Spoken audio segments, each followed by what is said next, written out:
नमस्कार दोस्तों, आज मैं आप लोगों को भगवान श्री हरि विष्णु की एकादशी पर पुत्रदा एकादशी पर पूजा कैसे करते हैं और किन चीज़ों का ख्याल रखते हैं, आज मैं आप सभी को करके दिखाने वाली हूं। तो सबसे पहले आप लोग भगवान श्री हरि विष्णु की इस तरीके से एक प्रतिमा ले लेंगे। अगर आपके पास पीतल या तांबे की प्रतिमा नहीं है तो आप लोग कोई भी एक भगवान विष्णु की फोटो आप ले सकते हैं, तो ले लीजिएगा। सबसे पहले मैं भगवान श्री हरि विष्णु को इस तरीके से जल से स्नान कराऊंगी, शुद्ध जल से या फिर गंगा जल से स्नान करा सकते हैं। फिर उसके बाद मैं इन्हें गंगा जल से स्नान कराऊंगी।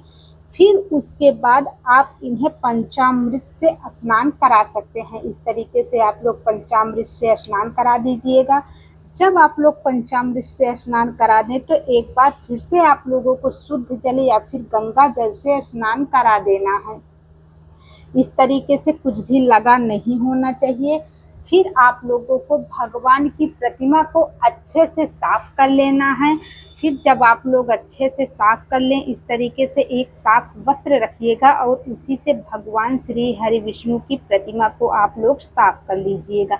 इस तरीके से देखिए, कुछ भी लगा नहीं होना चाहिए, क्योंकि जो है प्रतिमा एकदम साफ होनी चाहिए। इस जल को आप लोग ऐसे ही नहीं फेंके, आप लोग इसे किसी वृक्ष के जड़ में डाल सकते हैं, तो आप लोग इसे साइड में रख दीजिए। किसी भी वृक्ष की जड़ में आप लोग डाल सकते हैं इसे। फिर उसके बाद आप लोगों को क्या करना है, फिर आप लोगों को पुष्प का आसन दे करके भगवान श्री हरि विष्णु को विराजमान कर देना है।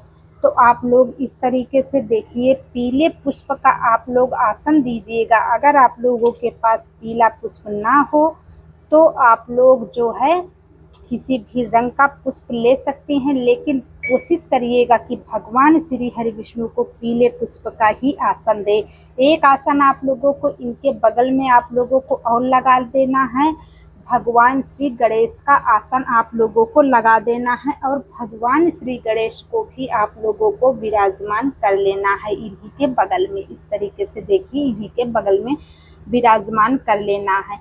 एक आसन आप लोगों को और लगाना है यहाँ पे, वहाँ पे आप लोगों को कलश को विराजमान कर लेना है। आप लोग यहाँ पर एक कलश रखेंगे। कलश इस तरीके से देखिए, इस तरीके से आप लोगों को एक कलश लेना है, तरीके से आप लोग डाल दीजिएगा। फिर आप लोगों को क्या करना है, आप लोगों को स्नान भाव से इस तरीके से जल का छींटा देना है। जल का छींटा जब आप लोग दे दें, आप लोगों को इस तरीके से भगवान श्री गणेश को जनेऊ अर्पित कर देनी है और भगवान श्री हरि विष्णु जी को आप लोग इस तरीके से कलावा अर्पित कर सकते हैं। वस्त्र रूपी कलावा आप लोगों को अर्पित कर देना है। तरीके से आप लोगों को कलश में भी कलावा इस तरीके से अर्पित बांध देना है। आप लोगों को एक दीपक का आसन दे करके इस तरीके से आप लोगों को दीपक प्रज्वलित कर देना है, क्योंकि दीपक हमारी पूजा का साक्षी होता है। तो आप लोग दीपक जरूर प्रज्वलित कर लीजिएगा। इस तरीके से आसन देने के बाद आप लोगों को दीपक प्रज्वलित कर लेना है। देख लीजिए, आप लोगों को एक बात का ध्यान रखना है, पुत्रदा एकादशी का जब भी आप व्रत करें तो आप लोगों को एक दिन पहले से चावल नहीं खाने हैं, और न ही अगर हो सके तो जिस दिन आप लोगों को एकादशी का व्रत रहे उस दिन आपके घर में चावल हो सके तो कोई ना खाए, क्योंकि इसमें चावल का बहुत ही बड़ा परहेज बताया गया है। तो सबसे पहले फिर आप लोगों को क्या करना है, भगवान गणेश को इस तरीके से अष्टगंध चंदन से तिलक कर देना है। फिर आप लोगों को भगवान विष्णु को भी अष्टगंध चंदन से इस तरीके से तिलक करना है। आप लोगों को कलश पे भी तिलक कर देना है। इस तरीके से आप लोग तिलक कर दीजिएगा कलश पे, और आप लोगों को दीपक पे भी इस तरीके से हल्दी और चंदन और कुमकुम या फिर अष्टगंध चंदन आप लोग लगा सकते हैं। ठीक है, तो आप लोग ऐसा कर लीजिएगा। बहुत ही आसान पूजा विधि मैं आप लोगों को दिखा रही हूँ, आप लोग देख लीजिए। आप लोगों को पूजा में अक्षत का यूज नहीं करना है। फिर उसके बाद आप लोग भगवान श्री हरि विष्णु को पीले रंग का पुष्प अर्पित कर दीजिएगा। कनेर का पुष्प भी हो सकता है या फिर और भी जो आप लोगों को पीले रंग का पुष्प मिल सके आप लोग इस तरीके से अर्पित कर दीजिएगा। फिर आप लोग भगवान श्री गणेश को श्वेत पुष्प अर्पित कर सकते हैं, लाल पुष्प अर्पित कर सकते हैं। भगवान गणेश को आप लोग इस तरीके से अर्पित कर दीजिएगा। आप लोगों को कलश के पास भी पुष्प चढ़ा देने हैं और आप लोगों को दीपक के पास भी पुष्प चढ़ा देने हैं। इस तरीके से आप लोगों को कर लेना है।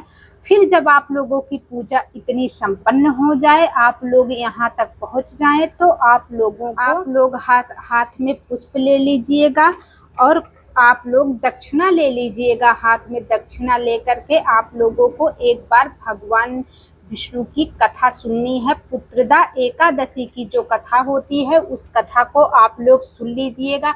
ऐसा माना जाता है कि अगर हम लोग व्रत रहें और व्रत से जुड़ी हुई कथा ना सुने तो व्रत अधूरा माना जाता है। आप लोगों को बताना भूल गई, जब आप लोग पूजा स्टार्ट करें तो आप लोगों को हाथ में थोड़ा सा पुष्प और जल लेकर के आप लोगों को भगवान के सामने संकल्प करना है कि हे भगवान, आज हम आपकी एकादशी व्रत में हैं, पुत्रदा एकादशी व्रत में हैं, तो आप मेरे व्रत को स्वीकार कीजिए और निर्विघ्न तरीके से पूर्ण कीजिए मेरे व्रत को। तो इस तरीके से आप लोगों को कर लेना है।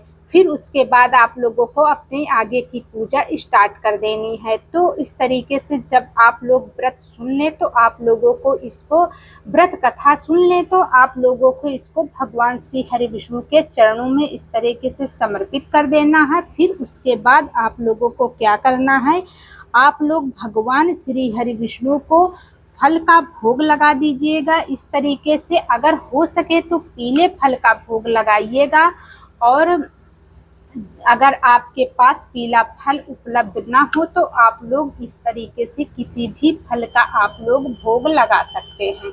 तो इस तरीके से आप लोगों को भोग लगा देना है। आप लोगों को एक बात का ज़रूर ध्यान रखना है कि आप लोगों को तुलसी दल का ज़रूर उपयोग करना है। तुलसी दल का भोग ज़रूर भगवान श्री हरि विष्णु को अर्पित करना है। तो इस तरीके से आप लोग भगवान श्री हरि विष्णु को तुलसी दल भी चढ़ा भोग लगा सकते हैं।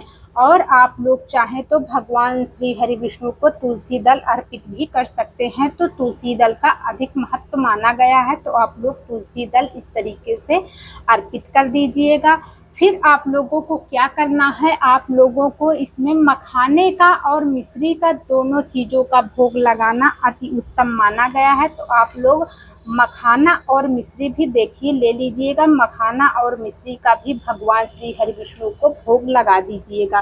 भोग लगाते समय आप लोग एक बात का ध्यान जरूर रखिएगा, आप लोग जब भोग लगाएं तो इस तरीके से आप लोगों को 3 बार आचमनी दे करके और उसे पवित्र कर लेना है। इस तरीके से भगवान को भोग लगा देना है और भगवान से प्रार्थना करनी है कि भगवान हमारे पास जो भी है आप उसे ग्रहण करिए।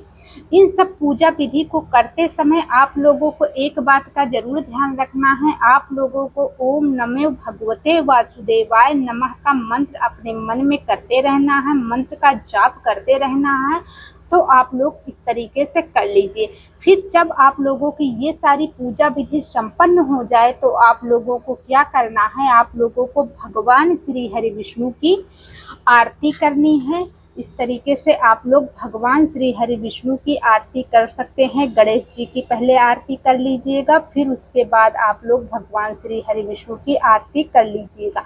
आप लोग चाहें तो अलग से दीपक जला के आरती कर सकते हैं और अगर आप लोग अलग से दीपक नहीं जलाना चाहते हैं तो जिस तरह से मैंने जो दीपक अपनी पूजा की साक्षी के लिए जलाया था उसी दीपक से भी आप लोग आरती कर सकते हैं। बहुत ही आसान पूजा विधि मैंने आपको दिखाई है, ज़्यादा कुछ इसमें नहीं दिखाया है कि आप लोग आराम से अपने घर पर इस पूजा विधि को कर सकें। तो आप लोग जिस तरह से मैंने बताया पूजा विधि आप लोगों को, तो इस तरीके से आप लोग बहुत ही आसानी तरीके से पूजा विधि को संपन्न कर सकते हैं। इस तरह से जब आपकी पूजा विधि संपन्न हो जाए, आप कथा वगैरह सुन लें, सारी पूजा विधि आप कर लें, तो आखिरी में आप लोगों को क्या करना है, फिर आपको भगवान श्री हरि विष्णु के सामने एक बार संकल्प लेना है कि हे प्रभु, आज हम आपके व्रत में हैं, आपका व्रत हमने स्टार्ट किया है, पूरे दिन आपका व्रत हम निर्विघ्न तरीके से पूर्ण कर पाएं, ऐसी आप हम पर कृपा करिए। हो सके तो पति पत्नी दोनों लोग साथ में मिलकर भगवान श्री हरि विष्णु की पूजा करिएगा और फिर अंत में अपनी मनोकामना को भगवान श्री हरि विष्णु के चरणों में रख दीजिएगा इस तरीके से, और उनसे प्रार्थना करिएगा बहुत ही विनम्र तरीके से कि हे प्रभु, हम आज आपके व्रत में हैं और आप हमारी ये इच्छा है, इस इच्छा को आप हमारी पूर्ण कीजिए। पुत्र की इच्छा है, पुत्री की इच्छा है, या फिर आपके अभी तक संतान नहीं है, आपको संतान की इच्छा है, तो आप लोग इस तरीके से भगवान से अपनी इच्छा कह दीजिएगा। इस तरीके से जो भी पूजा विधि थी मैंने आप लोगों को दिखा दी, तो आप लोग इस तरीके से बहुत ही आसानी तरीके से घर पर अपने पूजा विधि संपन्न कर सकते हैं। इसमें ज़्यादा कोई सामग्री की ज़रूरत नहीं है, ना ही ज़्यादा कुछ आप लोग को करने की ज़रूरत है। बहुत लोग लड्डू गोपाल की भी पूजा करते हैं, तो आप लोगों के घर में अगर लड्डू गोपाल है तो जैसे जैसे आप लोगों ने भगवान श्री हरि विष्णु की पूजा की, पहले स्नान कराया, वस्त्र रूपी कलावा, अष्टगंध चंदन सारी चीज़ें लगा के, इसी तरीके से आप लोग लड्डू गोपाल की भी पूजा कर लीजिएगा, वस्त्र वगैरह पहना दीजिएगा। और अगर आप लोग उस तरीके से नहीं करना चाहते हैं, लड्डू गोपाल अब तक आपने अपने घर में नहीं रखा है, तो आप लोग भगवान श्री हरि विष्णु की कोई प्रतिमा ले लीजिएगा और आप लोग अपनी पूजा को कर लीजिएगा, क्योंकि भगवान श्री हरि विष्णु का ही बाल रूप लड्डू गोपाल जी हैं, तो आप लोग इस तरीके से इनकी पूजा कर सकते हैं, तो आप लोग कर लीजिएगा। तो अगर आप लोगों को मेरी वीडियो अच्छी लगी है, जानकारी पसंद आई है, मेरी पूजा विधि आप लोगों को पसंद आई है, तो आप लोग कमेंट बॉक्स में एक बार श्री हरि विष्णु जरूर लिख दीजिए। मिलते हैं ऐसी ही एक जानकारी के साथ अगली वीडियो में, तब तक के लिए नमस्कार। हर हर महादेव।